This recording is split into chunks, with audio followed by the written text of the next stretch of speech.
Good evening. It is a Wednesday night. I am a Screaming Wyvern. I call myself Wyvern because Wyvern never sounded right to me. This is what happens when you learn words just by reading them. But that's beside the point. It is Wednesday night. I am Screaming Wyvern, which makes it logically a Screaming Wyvern Wednesday. Which means I'm going to reach into my hoard of role-playing games and find something which appeals to my interest. And tonight, I am going to be playing a game based on the game I hate most in all this world. Let me explain. Or don't. You can move away right now. I can't see any of you, so... When my daughter was young, one of her favorite games was Chutes and Ladders, or Snakes and Ladders. If you're not familiar with it, you roll the dice, you try to get to square 100 on the board. At various points, there are ladders going up, and there are snakes or chutes or whatever your game of version is, which bring you back down.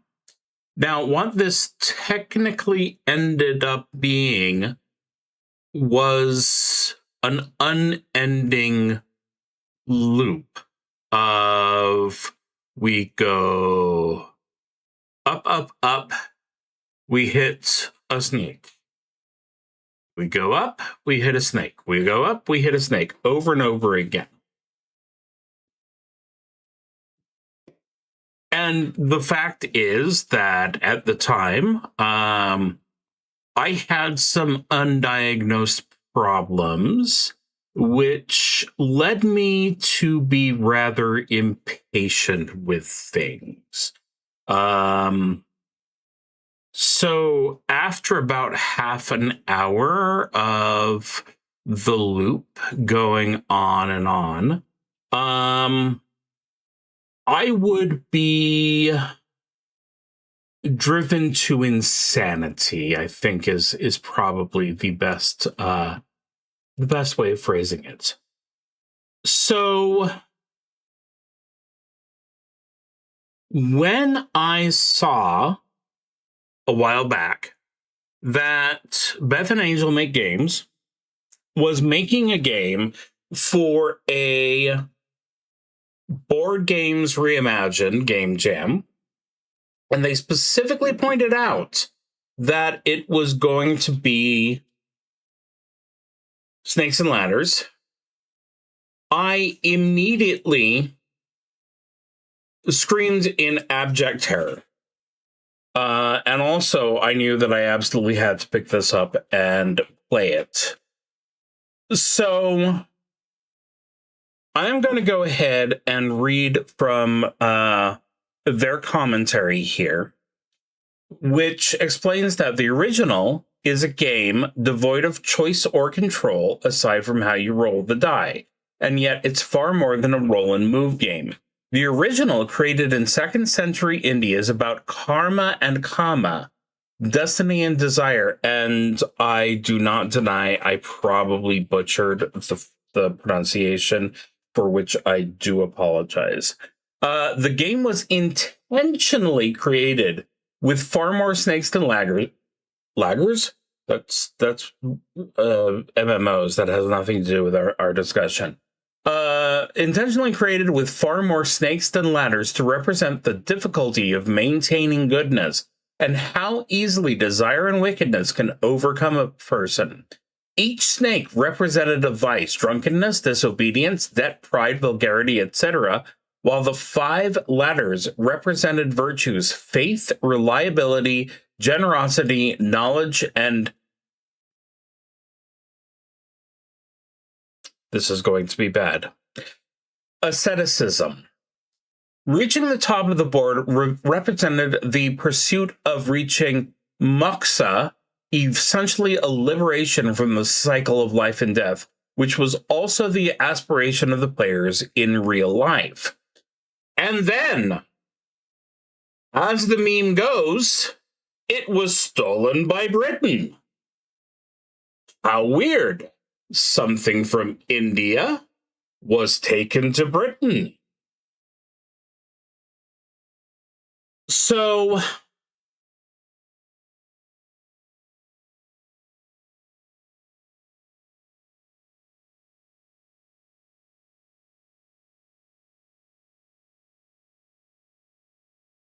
it became for a while still a religious thing, with the 7 deadly sins versus the 7 heavenly virtues. This fell out of favor, mostly because I don't think that there's anyone who calls themselves a Christian in America who knows anything about heavenly virtues. I'm kidding. I'm just talking about all the ones in power. So our game, their game, sees you creating fables of your life experiences, essentially summing up what you've learned thus far in your life. You do so using a prompt table that's identical to the basic second guess system prompt list. The plus-minus scores line up perfectly. And with one change, the standard system has more +1 than -1. We reverse that to maintain the original imbalance of the number of snakes compared to ladders. We also gave each of the +1 and -1 prompts an injection of the virtues and vices of the original. The prompts that make you lose morality are based on lying, greed, theft, disobedience, vulgarity, and rage, in that order. Whereas the virtues are based on knowledge, generosity, dependability, faith in humankind. I love these people. And wait, it haunts me. Asceticism. Okay. Where's my link?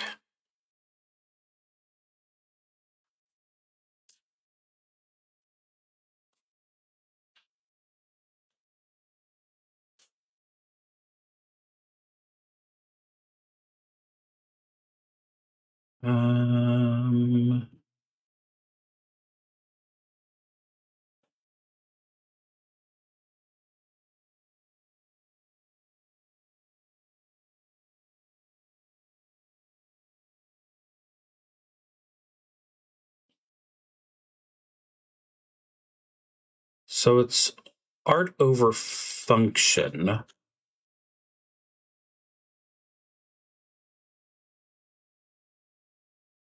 Does Wikipedia have?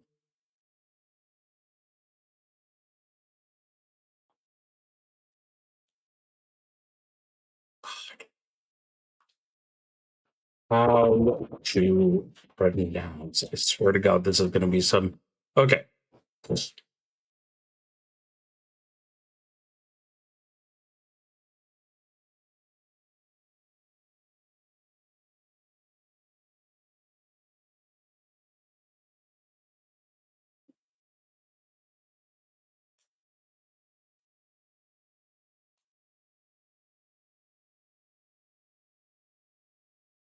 Practice your pronunciation with me. How do you say this word? S, S, fe, thick. If you're saying it in American pronunciation, the T becomes a flap T. Aesthetic, aesthetic. Thank you, random video that I found. So yes. A fetishism. There we go. We also have players win by reaching enlightenment, and the game is set up where you're very likely to lose at least once or twice before you win.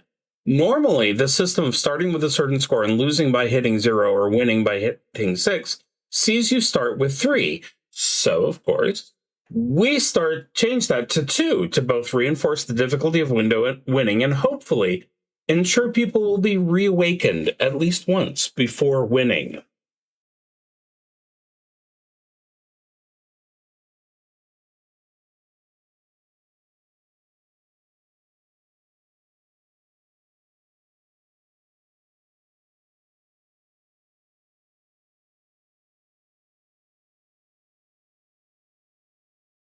And we hope this game gives you a new appreciation for snakes and ladders, or chutes and ladders.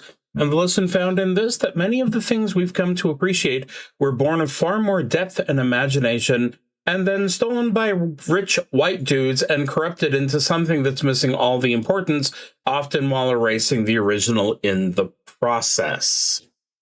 Weird. Never seen that happen. Okay. Let's get going. He says, as he makes sure that the YouTube is actually YouTubing. Okay, yeah, you seem fine.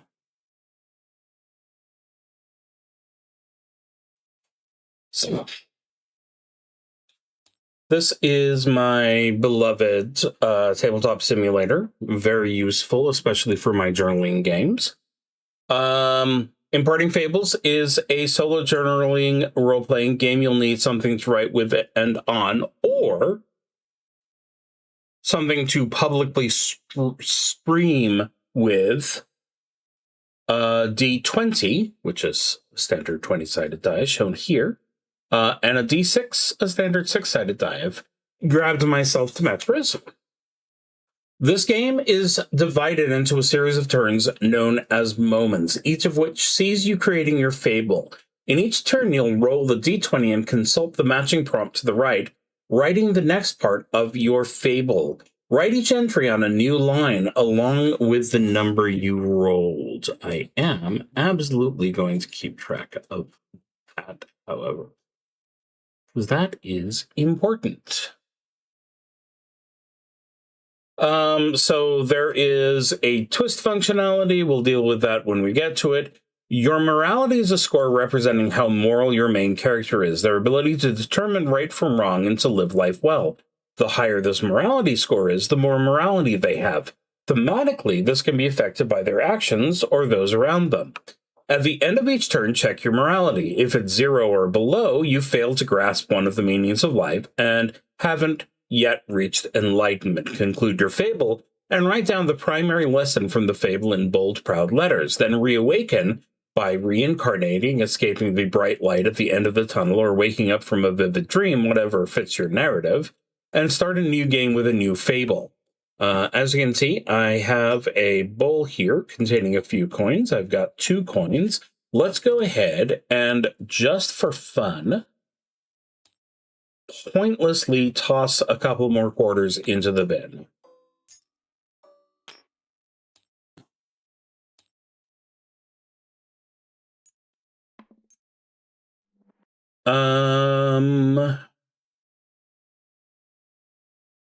If it's 6 or above, you have attained enlightenment by learning one of the most important lessons of life. Conclude your fable and write down the primary lesson from the fable in bold, proud letters. Look over the lessons you've learned. Which of these lessons will you carry into your life and how? With that, we begin. As you awaken, a bright light envelops you and a voice speaks. Your life has ended, but your learning has not. Impart the knowledge you've obtained in this life to move on to the next. The voice has asked you to write a fable that embodies the lessons you've learned from life. It's also asked you to make it an entertaining story and has given you time to write your fable. Before beginning a fable, choose the setting, the place and time, and any characters that will begin the story. This is a fable, meaning you can choose anyone or anything, people, talking animals, human-like fruits and veggies, whatever. You're also free to explore the past, the present, the future, outer space, the depths of the sea, anywhere, anytime. Finally, set your morality to 2. You can track this with another die or tokens, or simply write the number somewhere. Add 1 to the starting number for each lesson you've carried over from reborn life, up to a maximum of 5. So in a notepad I have open on the side here, I'm going to first rebirth.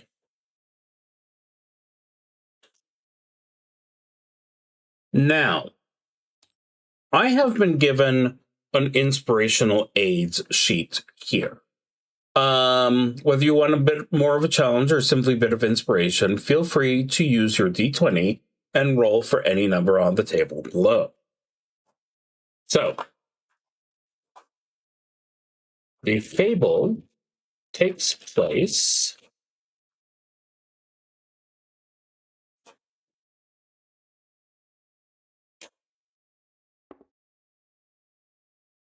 in the woods.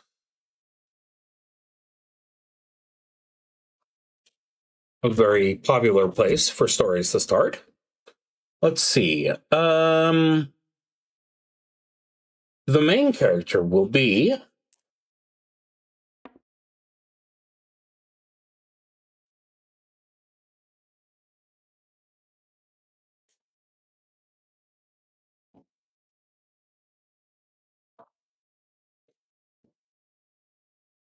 now. If I was a lesser man, I might make a joke about the fact that the main character is a fruit. But not only am I not a lesser man, I don't identify that way. So I'm just going to go ahead and go with my best friend's least favorite fruit, which is the pineapple. He has an absolute hatred of the pineapple. There is another character, because you always want to have, you know, the main character and one that they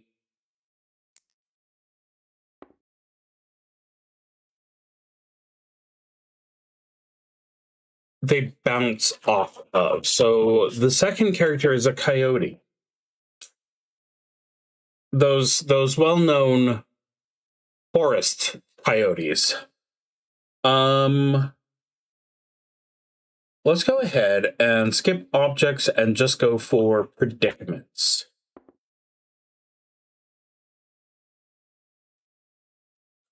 They are stuck in a labyrinth in the woods, or maybe it's not a literal labyrinth, but just the trees have turned into this maze. So, we begin with our prompts.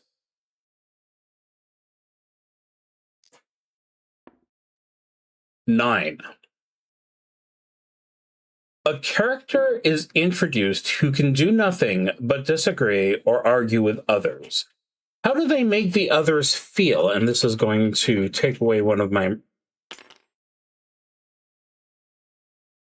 morality by throwing it high into the air and then dropping it behind the bowl. Not that you can see that because the entire thing is behind me. So,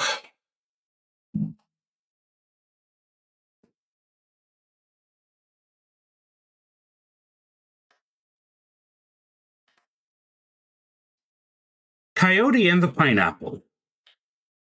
I'm sorry. I did that wrong. Let me try again. Once upon a time, Coyote and a Pineapple were walking through the woods when they came upon an extremely thick section of the woods. The trees were huge and ancient and twisted amongst themselves.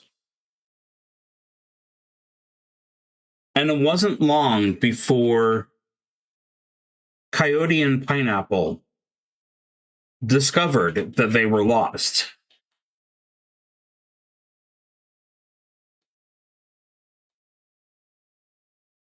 Coyote began yipping for help. Pineapple did nothing because he was a pineapple.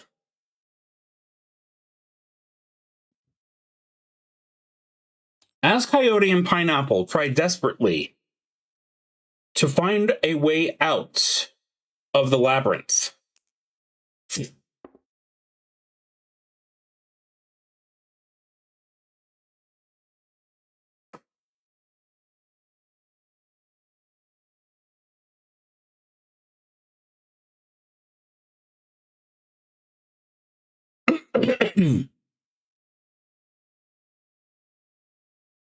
No. I'm not going to do it. I'm sorry, I am not going to do it. What I rolled was a 6, which on the additional characters page is a mermaid. I have limits to how creative I can be with a coyote, a pineapple, and something that cannot survive in the woods. I'm going to go ahead and re-roll that one. Okay. This is going to be an insect. So,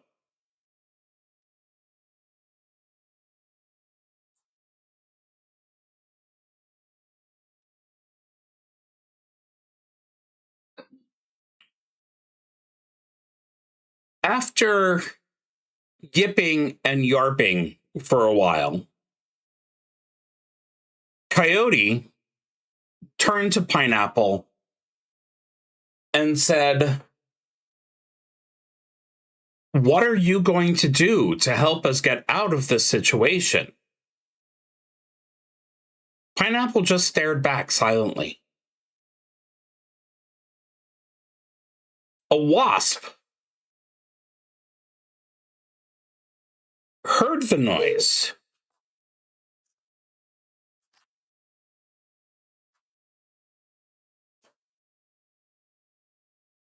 and buzzed down to see what was going on.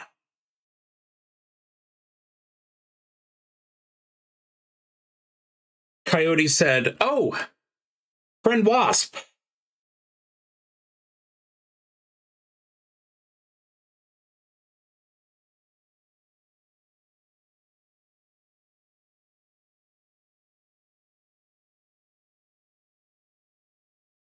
I've suddenly become a wolf. I don't know how that happened, but all of a sudden there was a wasp coming at me, and I became a wolf because it fit far better for the woods."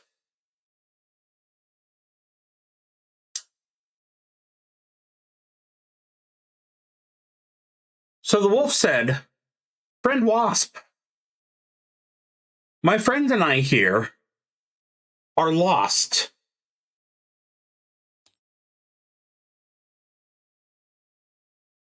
Will you help us find our way out?" And the wasp said, "No, I will not do that." And the wolf said, "Is there anything I can offer you in exchange for your aid?" And the wasp said, "No, I just don't want to. But it would be very kind," said the wolf. And the pineapple agreed. "But I don't want to be kind," said the wasp. "I would rather see you suffer." And with that, the wasp came to a rest on the pineapple.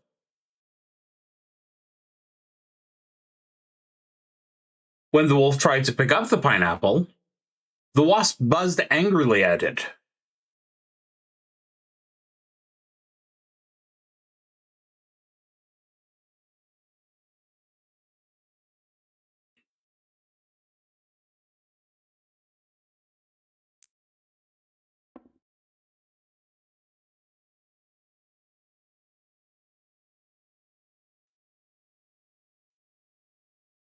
The next item is words are misunderstood. What are the consequences?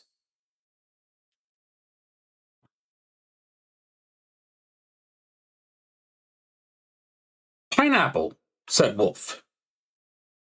There is something on your head. I don't think they should be there. The wasp scoffed at this. The woods do not belong to you, O wolf. I am allowed to be here as well. No, said Wolf. I was not saying that you should not be here. I was saying that you should not be there. But this is where I want to be, said the wasp. Who are you to say that I should not be here? But you are sitting on the friend of my... Take that, reverse it. You are sitting on the head of my friend, said Wolf. And you need to understand that if you are on the head of my friend and will not let me touch my friend and I cannot travel on. And we have things to do and people to see. So you are saying, said the wasp, that I am not a person. I am not saying that you are not a person, said Wolf. Except you are not a person, you are a wasp. Just as I am not a person, I am a wolf, and the pineapple is not a person, it is a pineapple. The pineapple sagely sat there.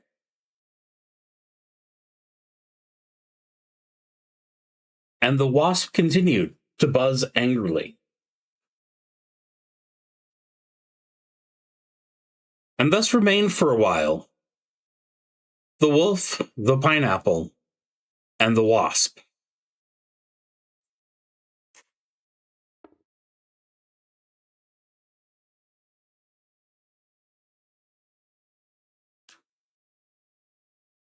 Okay.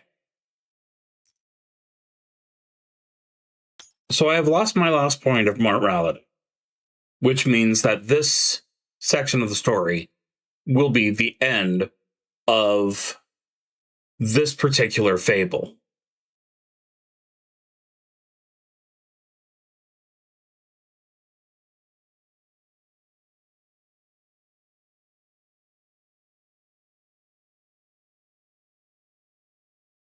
Friend Wasp, Wolf said, I do not mean to be rude, and I am sorry if I come across that way. You are very rude, said Wasp. I do not like you, and I don't know how anyone could ever like you. How is this pineapple your friend? The wolf was very sad because he and the pineapple had known each other for a while. Not long enough that the pineapple had gotten overripe, but long enough that the pineapple had managed to make its way to the woods from a tropical area, which would be nowhere near the woods.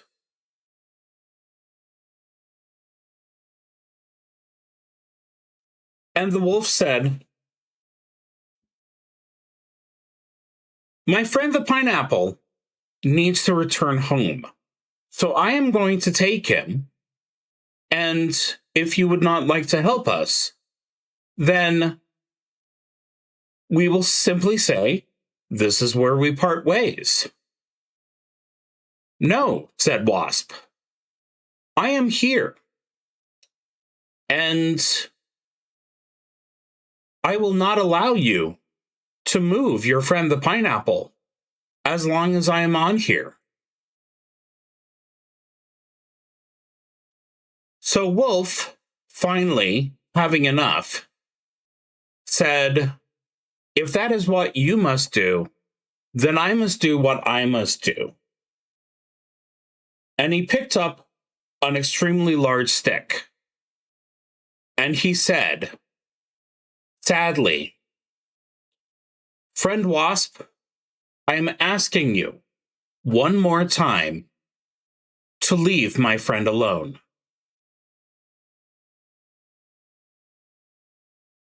And the Wasp said something that cannot be repeated, as this is a family story. And so, the wolf brought the stick down with all his might.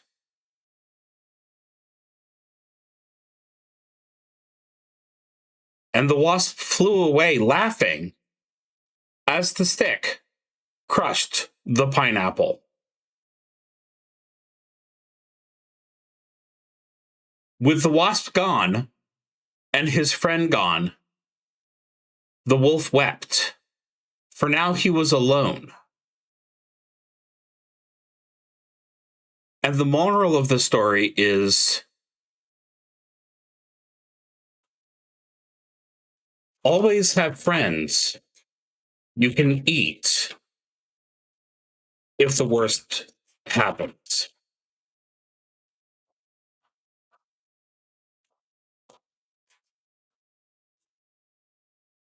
So we are now on the second rebirth. We obviously can pick up our fable from where we were with the understanding that we no longer have our third character, the wasp. And the wolf has quite literally become the main character.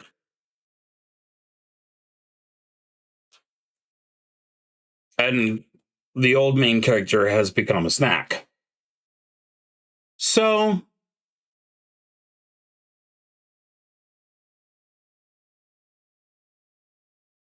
the wolf remained trapped in the labyrinth made by the woods.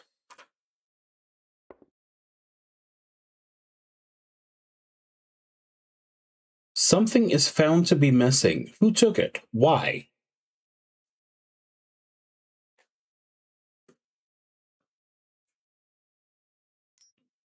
That removes immorality.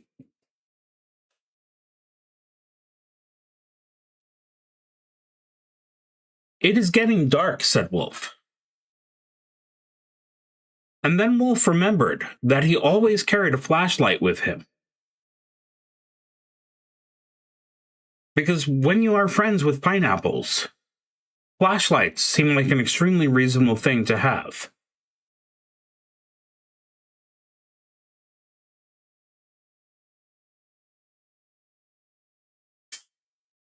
So, the wolf looked for his flashlight. He looked under his left leg, and he looked under his right leg, but it was not there. He looked under his tail, but it was not there. He looked under his other legs, but it was not there.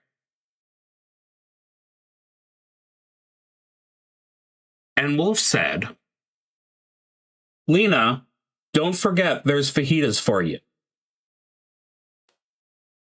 But Wolf did not understand why he had said, Lena, don't forget that there are fajitas for you.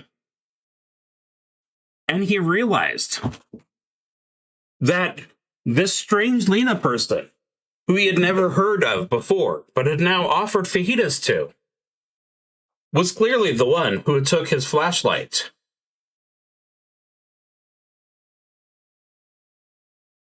And so he yelled, Lena, whoever you are, bring back my flashlight. But Lena did not appear and did not bring back his flashlight, because she was a character from another story.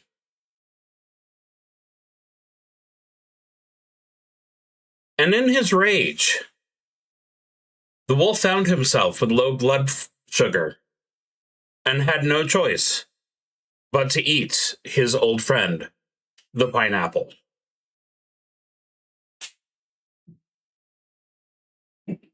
Now no longer quite as hungry, the wolf noticed that the darkness was still setting in, and he had no idea what he was going to do to get himself through the forest.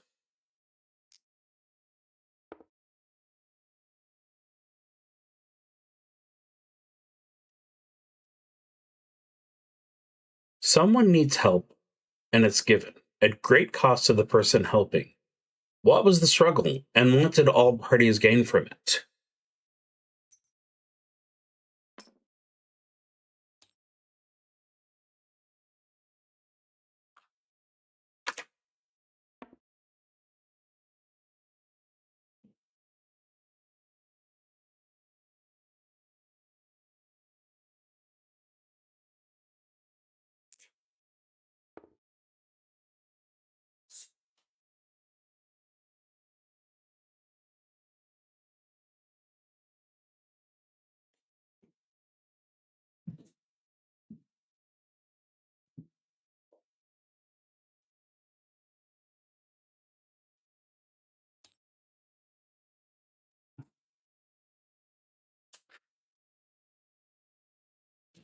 I'm beginning to worry that the story may end up sillier than I originally expected.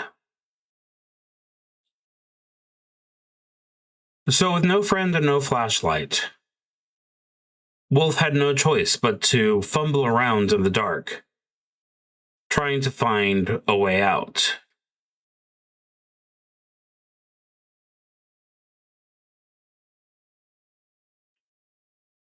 He touched the sides of the trees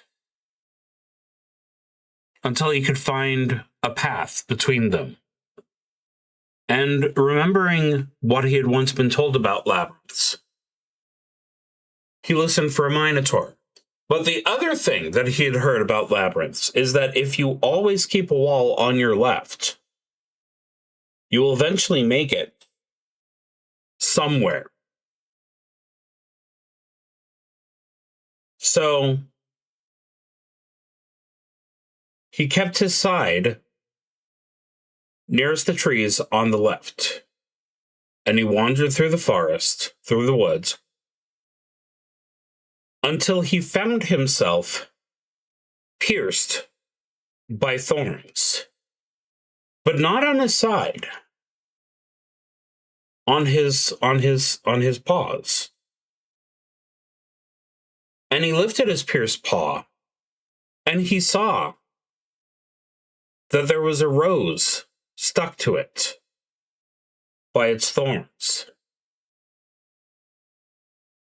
And he said to the rose, "Why have you hurt me?" And the rose stared back silently. "Ah," said the wolf, "you're not much of a talker. I had a friend like that once. But why are you here?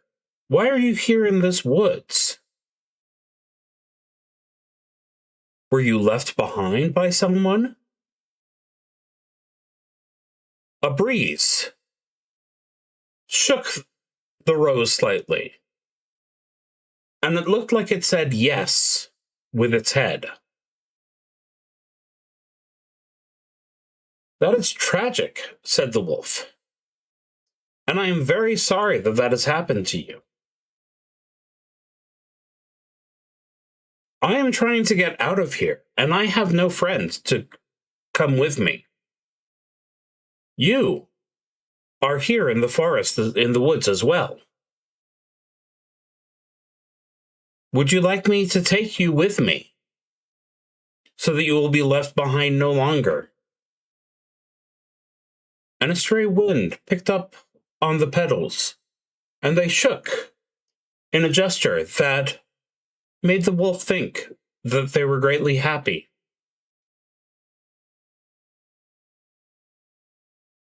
"Unfortunately," said the wolf,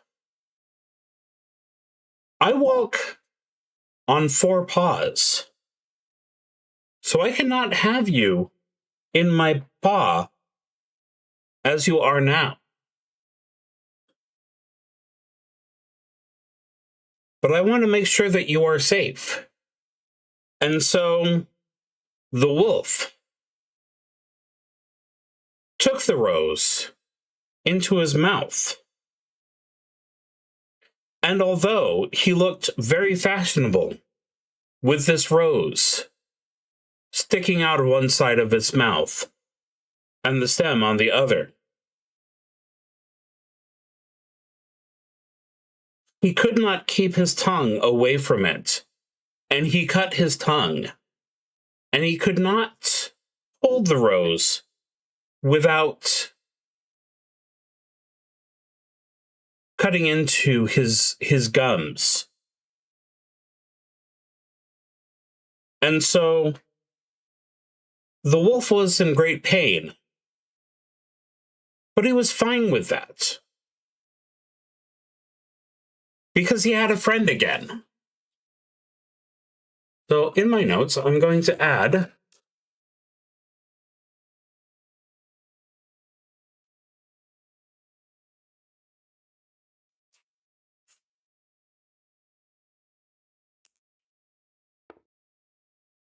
okay, 4.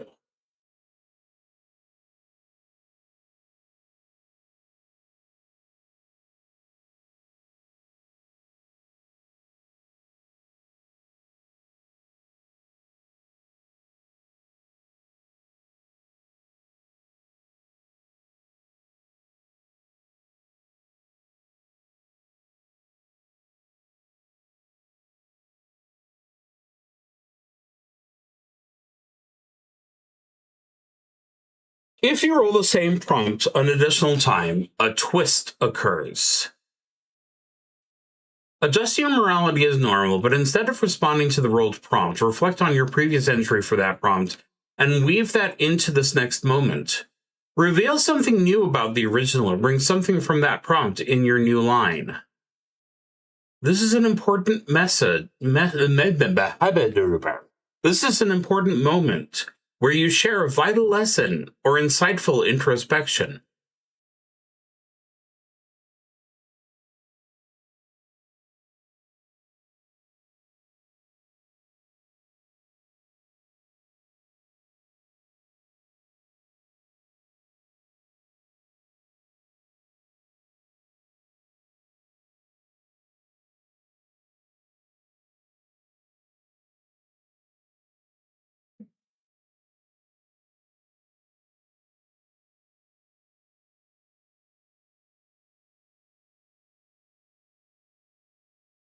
To Wolf's surprise, as he wandered through the darkness, he heard the buzzing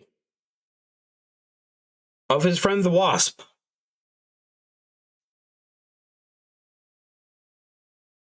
Wolf tried to say hello to the wasp, but could not do it properly without letting go of the rose. And even if he could open his mouth wide enough to talk properly, the rose would stay stuck to his gums and tongue. So he simply barked a greeting at the wasp and shook his tail.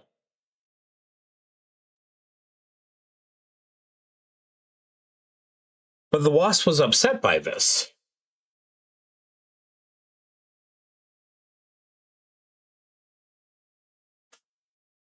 The wasp thought that the wolf was yelling at it, and that its tail was an attempt to slap it. So next, roll the d6. If you roll above or equal to your current morality, add 1 to it. If you roll below, subtract 1 instead. So we currently have 3. So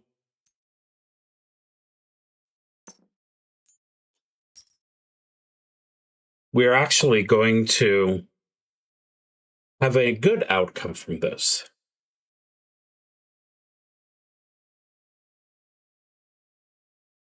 The wasp's buzz became angry.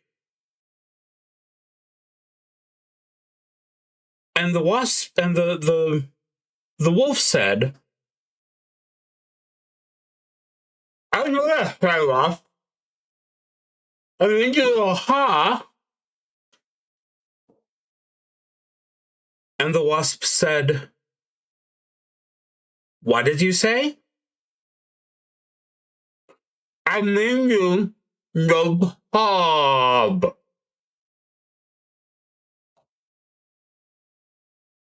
You want to play me a harp? I don't have a harp. You don't have a heart? Are you dying soon? Said the wasp. No, I don't think I am, said the wolf. Well, that is a very sad thing to hear.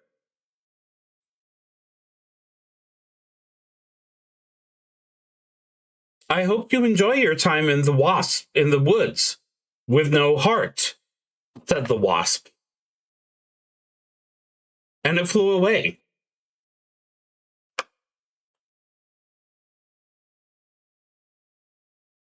What a strange thing, thought the wolf. The rose thought the same thing, but it didn't have any way of saying that. I need to return in just a moment.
Wolf missed his friend the pineapple.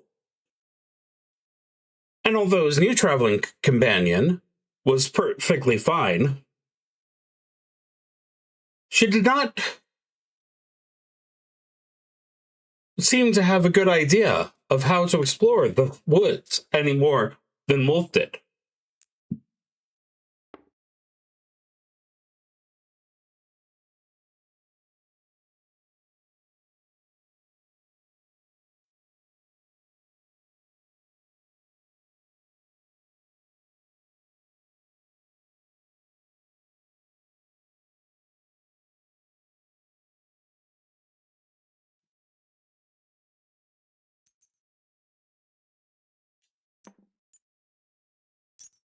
I have actually won the game.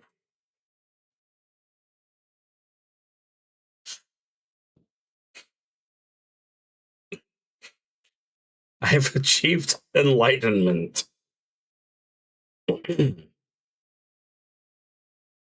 So, the wolf made its way through the woods.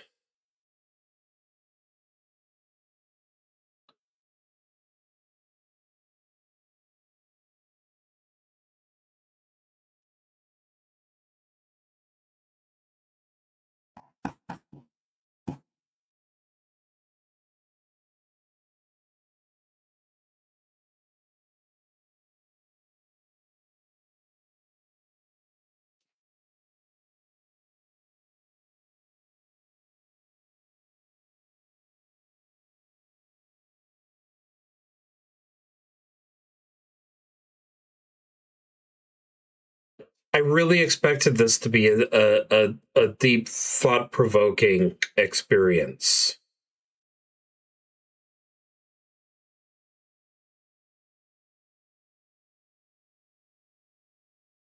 but the dice just are not in the mood for grimdark.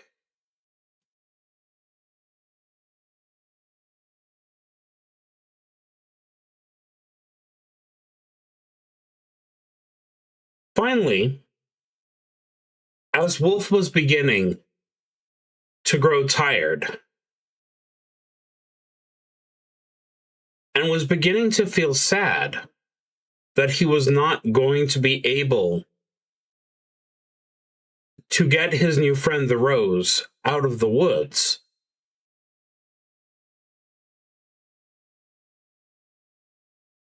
the light began breaking. And as he saw better and better, the wolf found an opening and discovered that he had made his way to the sea. The sea which, just 50 minutes ago, I said would not be close to the woods, and it therefore made absolutely no sense whatsoever for the wolf's friend to be a pineapple. But I digress. There before him rose the immense shape of a kraken. Because at this point, why not? Oh, said the kraken. I am the great kraken.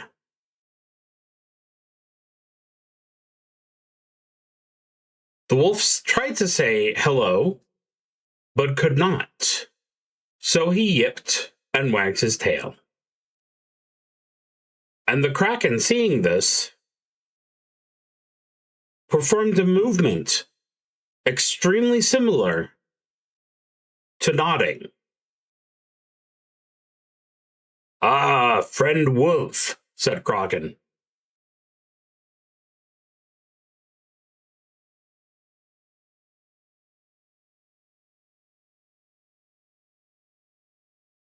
I grew up on myths and legends and Anansi and the Just So stories, and I'm in the process of offending everything that those have brought before. Friend wolf, said Kraken. You have a rose in your mouth. May I have it? No, said Wolf, only not very well. This rose was lost in the woods, and I am going to take her out of it. If you give it to me, said Kraken, it will be out of the woods. No, thank you, Wolf tried to say, but he had a flower stuck in his mouth.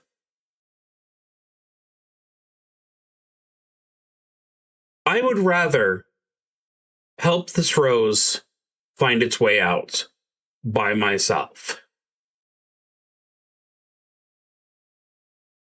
What if I took you out of the woods? Would you then give me the rose? No, Wolf hypothetically said. The rose is someone that I am trying to help. I don't have the right to now turn around and give her to someone else.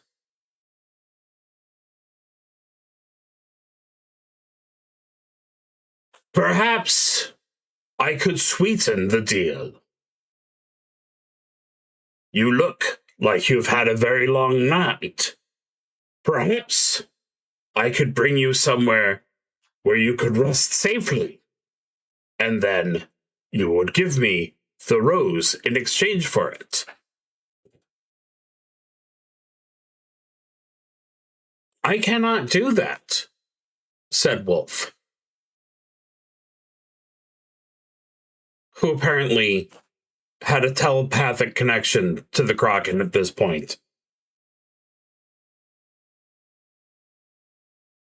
You see, the rose is my friend, and it is her choice who she goes with. And right now, she is holding very tightly to me, so I know that she would rather stay with me. But you must be very hungry, said the Kraken. I could bring you to a place to rest, and I could bring you a nice juicy rabbit. Because Kraken are very well known for their rabbit hunting skills. But again, Wolf said no. The rose is my friend. If she cannot say that she will go with you, then I will not let her go with you.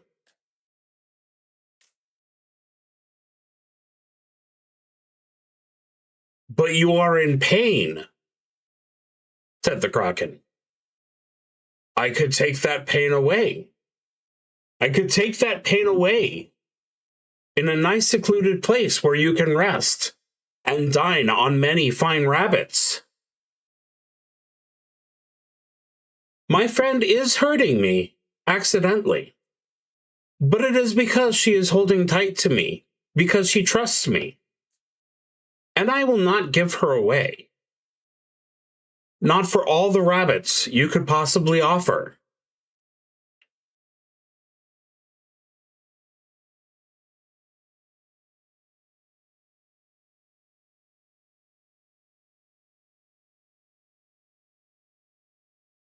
But you are a very little wolf, and I am a very large sea creature, said the Kraken. I could probably bash you over the head with one of my smallest tentacles and take the rose from you. Yes, said the wolf. That is something you could probably do.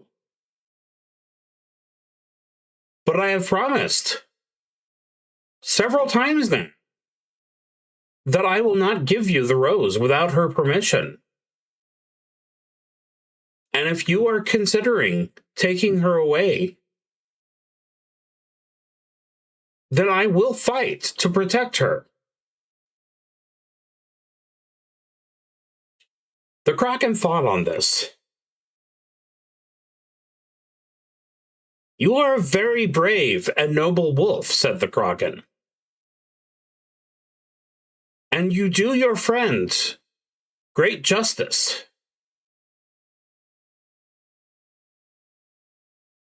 But I have decided that I want her for myself.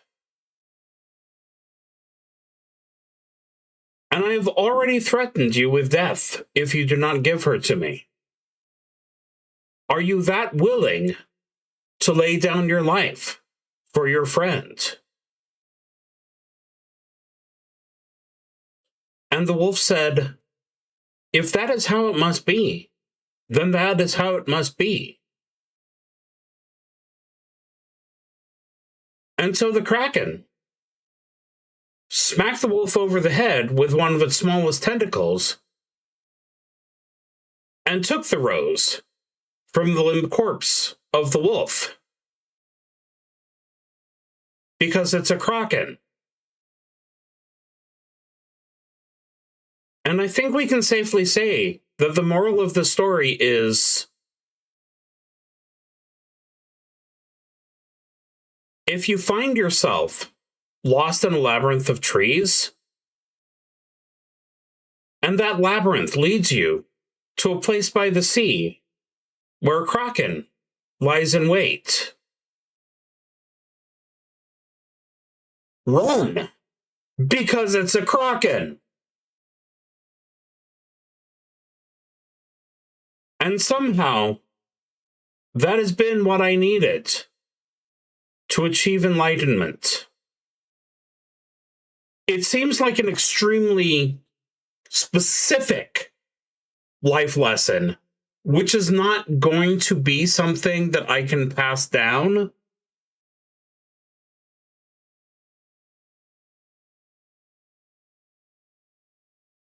But as long as the spirit of the fable is happy with it,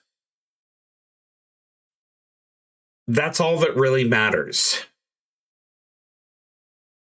I think.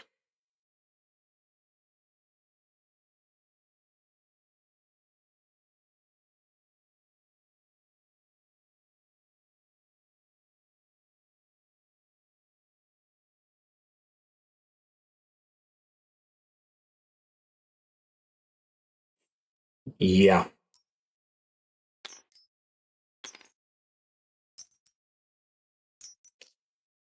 Of course, I mentioned the just so stories, and the fact is that if there's a perfect example of don't be a corrupt old rich white dude who ruins everything, that is the perfect example of it. So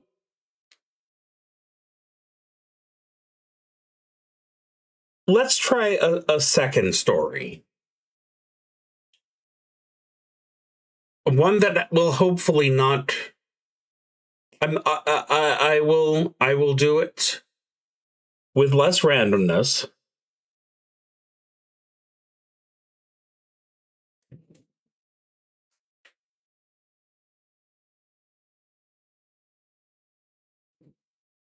And I will do it about my favorite person. If this is your first time here, this is Mr. Cole Butler. He's a very old man, and he's not happy that I have taken him away from his rest.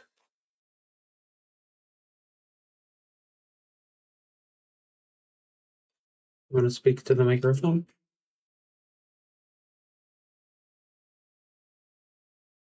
I don't think I can hear you.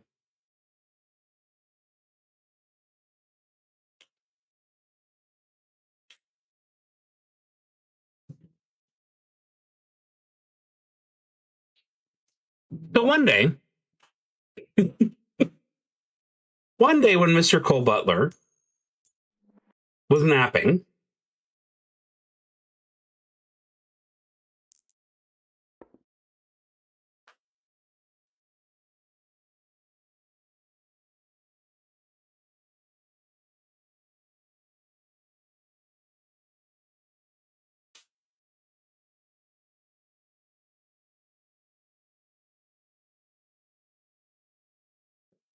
he woke to discover that there was someone in his house, and that someone was attempting to clean one of his beds.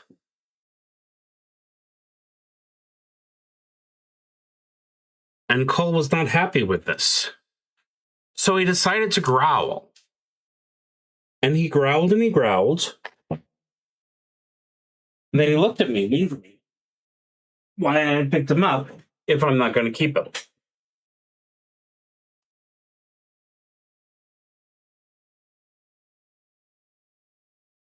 And finally, he had no choice. He gripped the bed in his teeth, and he tried to pull it away. But he was old, and he was missing quite a few teeth. And they were able to take the bed from him. And he was extremely sad.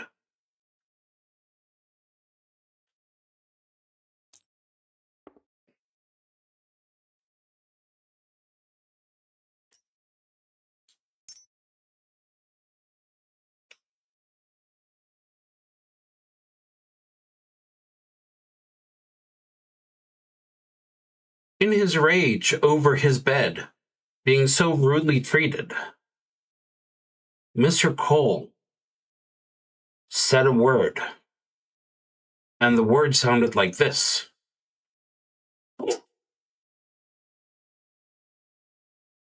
And everyone around him was shocked and horrified by his woof, because it was very high-pitched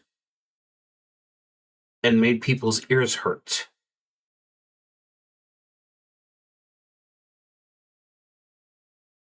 And in their shock, they put down the bed. And Mr. Cole felt for a moment that he had done well. But too soon he realized that he had made so many people sad.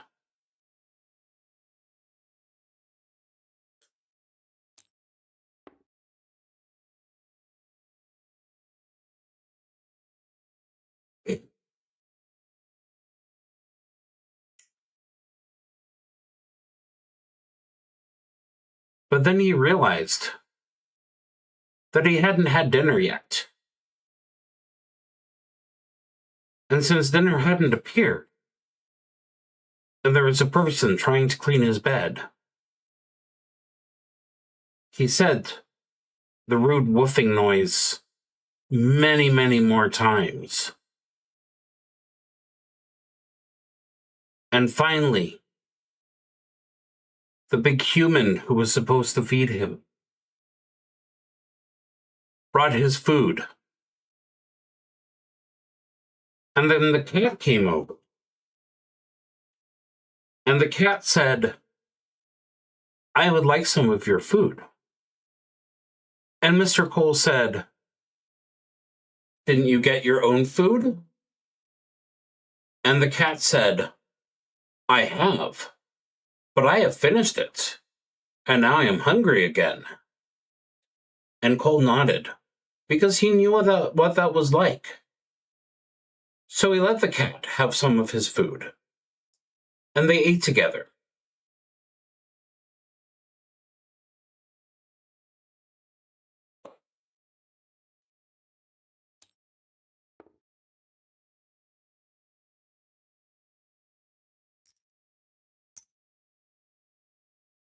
But then, Cole noticed that his bowl was gone. Because the cat, who had claimed that he just wanted to share food with Cole, was actually a greedy cat. And now Cole had no food. And of course, the moral of this story is, don't trust cats. Is that right?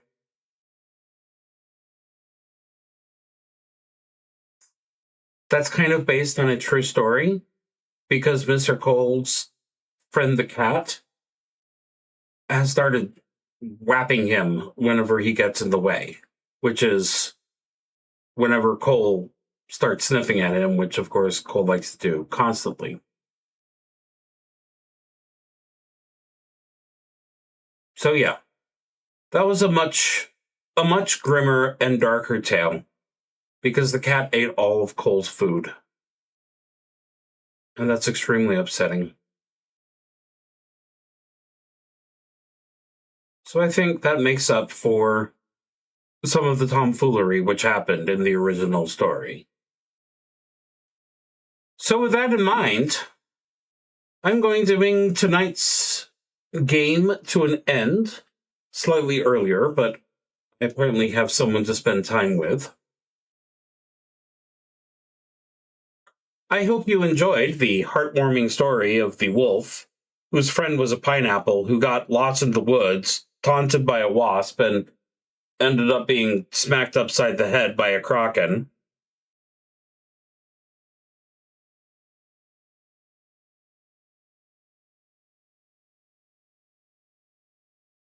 Okay, let's face it, that was an absolutely great little adventure.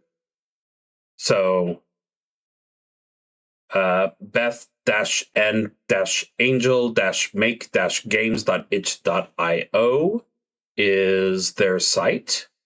And we'll be back next week with another solo RPG.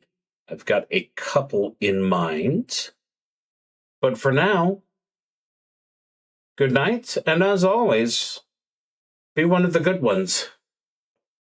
Because there's way too many of the bad. Good night.